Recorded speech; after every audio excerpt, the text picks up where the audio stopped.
Okay, we will complete now the properties of aluminum. It is in group number 3, as you know. Period 3. This is aluminum. Group number 3. Period 1, 2, 3. So this is the third period.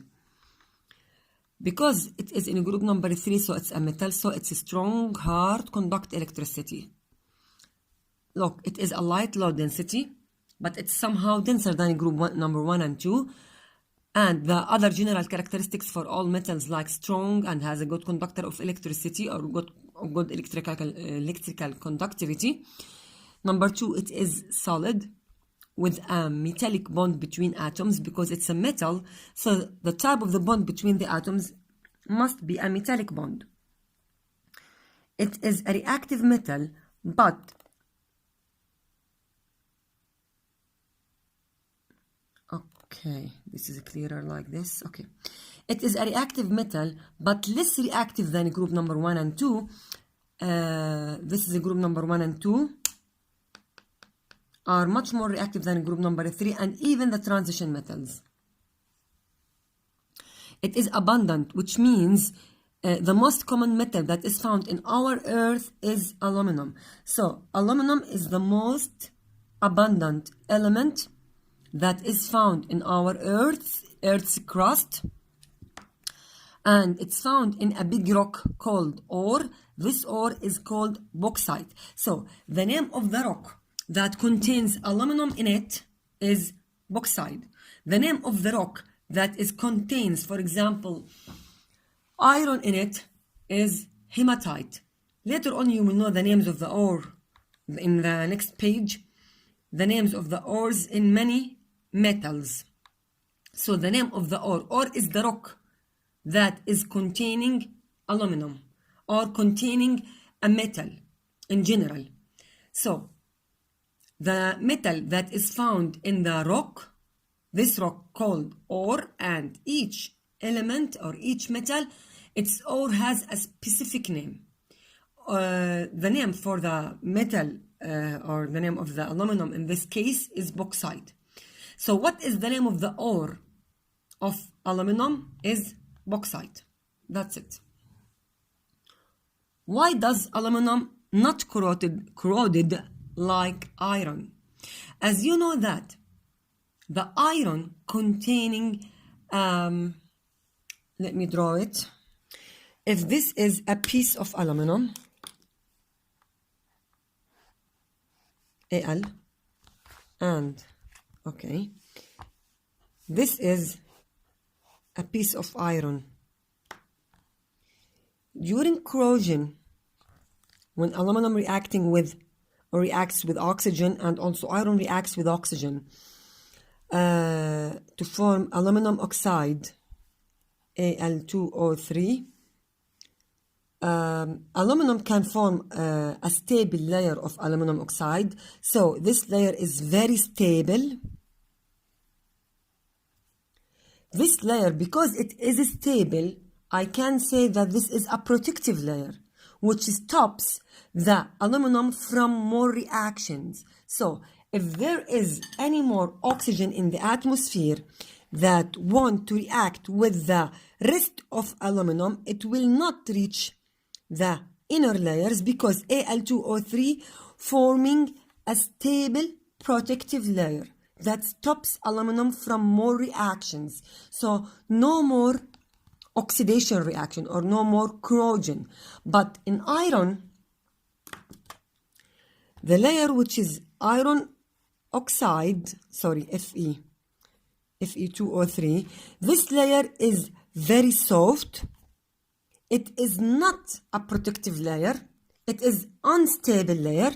So the layer which is Fe2O3 is unprotective, unstable layer, okay, unprotective and unstable layer. So it cannot stop the iron from more reactions. So if there is any more oxygen in the atmosphere, this oxygen can enter the inner layers of iron so that it can spoil the outer one and make it like as a soft layer. then the second one, then the third layer, reaching the core, the inner layer of the iron metal. So after 1 year or 2 years, for example, this piece of iron will be changed completely to be iron oxide, which is a very soft, fluffy layers. So I can scratch it and even crush it by my hand. This is the meaning of rusting. That's why the rusting process in iron is unstable process, and we said that rusting is a type of corrosion, but the rusting in aluminum is a very stable process. Because of this, we say only corrosion. So what is the difference between corrosion and rusting? Corrosion is the big name of the reaction between a metal with an oxygen. So when any metal reacts with an oxygen, so this is called a corrosion reaction. But if I'm talking about the reaction between iron and oxygen, because this reaction is unstable and it's a continuous reaction over time, which is producing an unstable layer, so this is a special type of corrosion, which is called rusting. So rusting is a special name of corrosion. It is just for iron because it is forming an unstable layer of iron oxide. That's it. What is a thermite reaction? Actually, it is in page 211 and it is an additional. What does this mean? What means additional? This one. A means additional. So, not necessary to know the details of this reaction, enough to know that this reaction involving the or describing the reaction between aluminum and iron oxide, because aluminum is more reactive than iron, so it can displaces iron to be aluminum oxide and iron alone.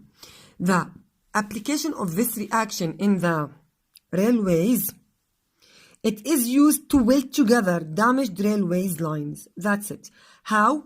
The railway lines made of iron. Because of corrosion and rusting, over years, the railways become very soft and weak because iron oxide or the rusting changes the metal iron to be a soft, weak metal. In this reaction, they use aluminum as a molten type or aluminum as a liquid, and they mix it with iron. Even if it's solid with solid, they heat the reaction to give us a very, very, very high temperature. This high temperature will melt both of them completely. So even if both of them are solids, because of the exothermic reaction, the aluminum will be molten or melted also with iron. Iron also will be changed to be liquid iron. Because both of them now are liquid, so the ions can be displaced. So the aluminum can take the oxygen ion from iron to give us aluminum oxide and iron. By this way, we can fix the railways and change them back to be a new railway or new railways, but the railway lines, sorry. But what about the aluminum? Here we lose aluminum again, or we are spoiling aluminum to be aluminum oxide. But later on you will know that I can change aluminum oxide back to be aluminum by a process called electrolysis. Okay. A summary of all of this story, enough to know that a thermite reaction is a reaction that is used to fix railway lines. How? It is an exothermic reaction, producing high temperatures, melting aluminum. This temperature melt aluminum and iron oxide so that a displacement reaction happens to be changed to be aluminum oxide with an iron, and that's it. This is an oxidation reduction reaction. Aluminum is oxidized. Remember chapter 4. Aluminum is oxidized while iron is reduced to be iron alone. Enough to know this about a thermite reaction. Okay, what about transition metals? As you know that these metals are found in the middle of the periodic table, the yellow color here, and these two lines also because they are related to the transition metals. The metals that are found in the central block of the periodic table, they have general physical properties for all metals, such as conducting electricity, conducting heat, strong, malleable, ductile. These are the physical characteristics for all of the metals. But the characteristics that are just specialized for the transition metals are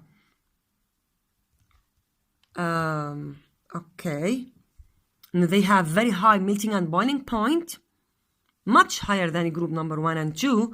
If I compare them, the melting and the boiling points for group number 1 and 2 is very low if I compare it with the transition metals. For example, the melting point of iron can reach 1900. Some of these metals may reach the melting point about 2000 degrees or more, but here the melting point not more than 400 or 300. So it's also very high, but if I compare it with the transition metals, it's low. Also, few of the metals are strongly magnetic. Group number 1 and 2 are not magnetic. What are the three metals that are conducting or attracted to magnets? Iron, cobalt, and nickel. They are beside each other. Iron, cobalt, and nickel. FeCO(Ni).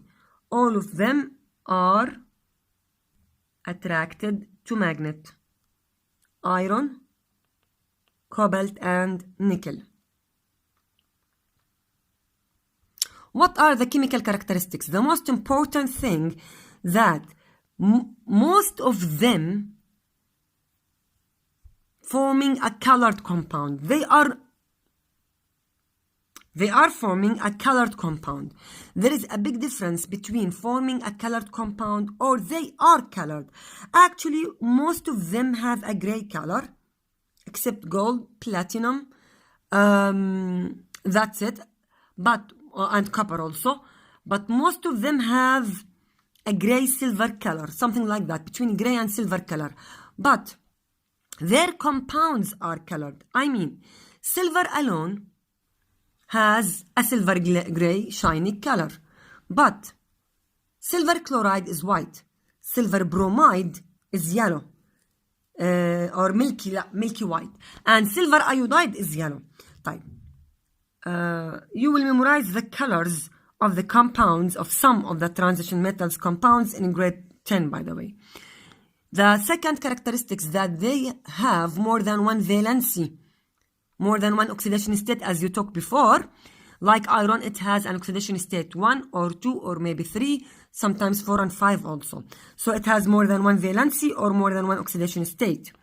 Also, they act as a catalyst. As you talk in biology, catalysts are substances that speed up the reaction without being consumed. So I can use them to speed up some reactions, but without consuming the catalyst itself.